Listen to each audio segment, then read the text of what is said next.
രവീന്ദ്രന് BP variation ഇല്ലാതെ കാര്യമായ ആരോഗ്യ പ്രശ്നങ്ങളില്ല എന്നാണ് നമുക്ക് മെഡിക്കൽ കോളേജ് വൃത്തങ്ങളിൽ നിന്ന് മനസ്സിലാക്കാൻ സാധിക്കുന്നത്. അത് ആശ്വാസകരമായ കാര്യമാണ്.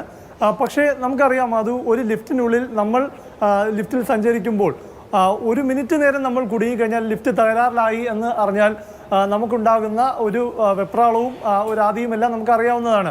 അപ്പോൾ ഒരു മനുഷ്യനെ സംബന്ധിച്ച് 42 മണിക്കൂർ അതിനുള്ളിൽ കുടുങ്ങിപ്പോകുമ്പോൾ ഒന്ന് ശ്വാസം കിട്ടാത്തത് പോലുള്ള പ്രശ്നങ്ങൾ, മറ്റൊന്ന് രക്തസമ്മർദ്ദം ഏറുന്നത് പോലുള്ള ഏത് തരത്തിലുള്ള ഒരു അപകടകരമായ സ്ഥിതിയും ഉണ്ടാകാനുള്ള സാധ്യത ഉണ്ടായിരുന്നു. അതെല്ലാം അതിജീവിച്ച് 42 മണിക്കൂർ ഈ രവീന്ദ്രൻ എന്നയാൾ അതിനകത്ത് കിടക്കേണ്ടി വന്നു എന്നതാണ്. എന്തായാലും അദ്ദേഹത്തിന് ആരോഗ്യ പ്രശ്നങ്ങളില്ല എന്നത് ആശ്വാസകരമാണ്. അപ്പോഴും ഒരു രോഗി ഇതിനകത്ത് കുടുങ്ങിപ്പോയി അല്ലെങ്കിൽ അതിനുള്ള ഒരു സാഹചര്യം ഉണ്ടായി എന്നത് ഗൗരവതരമായ കാര്യമാണ്. അതും പ്രത്യേകിച്ച് മെഡിക്കൽ കോളേജ് പോലൊരു വലിയ ആശുപത്രിയിൽ.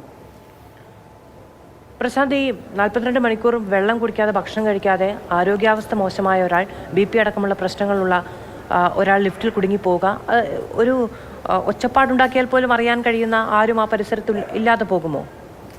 ഈ ലിഫ്റ്റ് ഏത് ഭാഗത്താണ് കുടുങ്ങിയത് എന്നതാണ് നമുക്കിനി അറിയേണ്ടത്.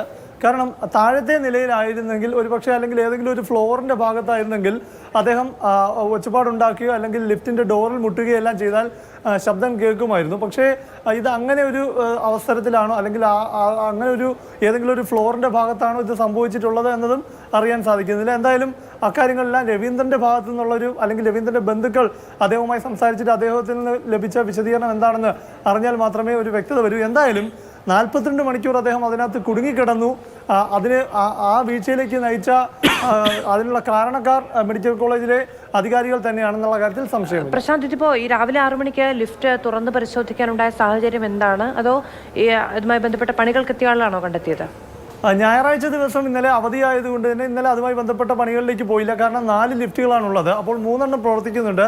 സ്വാഭാവികമായും പ്രവൃത്തി ദിനമായ ഇന്ന് ആ നടപടികളിലേക്ക് കടക്കുന്നതിൻ്റെ ഭാഗമായി ലിഫ്റ്റ് തുറന്നപ്പോഴാണ് രവീന്ദ്രനെ കണ്ടെത്തിയത് എന്നാണ് അറിയുന്നത്. എന്തായാലും മെഡിക്കൽ കോളേജ് പോലൊരു ആശുപത്രി, അതും 24/7 വർക്ക് ചെയ്യേണ്ട സംവിധാനമാണ്.